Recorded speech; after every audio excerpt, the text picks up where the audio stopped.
Ճիշտ ասած, ես քաղաքականությամբ չեմ զբաղվում։ Գիտեմ ազգան, չգիտեմ։ Խորհրդարանական ընտրություններից 3 ամիս առաջ էլ շատ քաղաքացիներ չեն որոշել կամ չեն ցանկանում ասել, թե որ քաղաքական ուժին են ձայն տալու։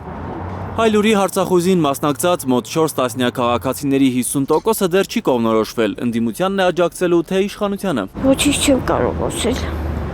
50-50 ոնց Իշխանությունը։ Այս կնոջ պես շատ քչերն են միանշանակ որոշել նորից ձայն տալ Փաշինյանին։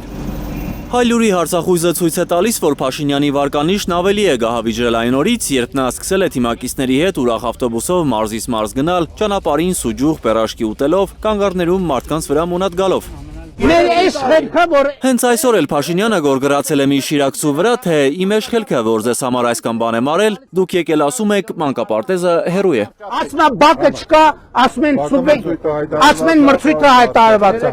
Հələ մի րոպե։ Ես կուզենայի, որ ընդդիմությունը շատ ձայն հավաքեր։ Բայց դատելով ընդհանուր տրամադրություններից ենթադրում եմ, որ այդպես էլ կլինի։ Կոնկրետ մենք Սամվել Կարապետյանին ենք աջակցելու։ Ինչու՞։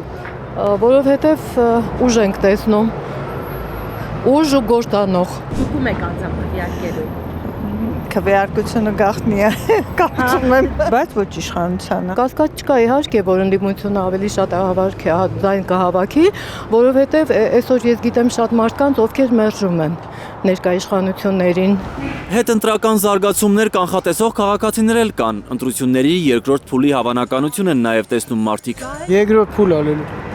Իմ կարծիքով կգնան երկրորդ փուլ։ Մայրաքաղաքում ընտրողների 1/4-ն է գոհ իշխանության աշխատանքից։ Հայկական նախագիծ գիտակրթական հասարակական կազմակերպության վերջին սոցիալական հարցման տվյալն է։ 26.1%-ն է Երևանում դրական գնահատում գործող վարչապետին։ Անցած ամսվա սոցհարցումների տվյալներն է ներկայացնում Էլբակյանը։ Հայաստանի բոլոր մարզերում են հարցումներ արել ու պարզել, որ քաղաքացիական պայմանագրի եւ Նիկոլ Փաշինյանի վարկանիշը աննախադեպ անկում է ապրել։ Փաշինյանի թիմի աշխատանքից դժգոհողների գերակշիռ մասը պատրաստ է քվեարկել նրա հիմնական քաղաքական հակառակորդների օգտին։ Սա պիտի լինի ավելի ոնց որ էական հաշվի առնվող ցուցանիշը այն ուժերի համար, որ հանդես են գալիս իշխանապողության դիրքերից, նաև ընտրական պայքարի մեջ են ներգրաված, որ կան այս տոկոսի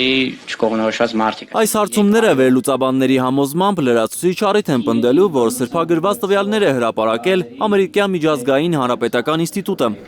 Ըստ այդ ինստիտուտի հրապարակած արդյունքների ԿՊ-ն 24% ձայն ունի։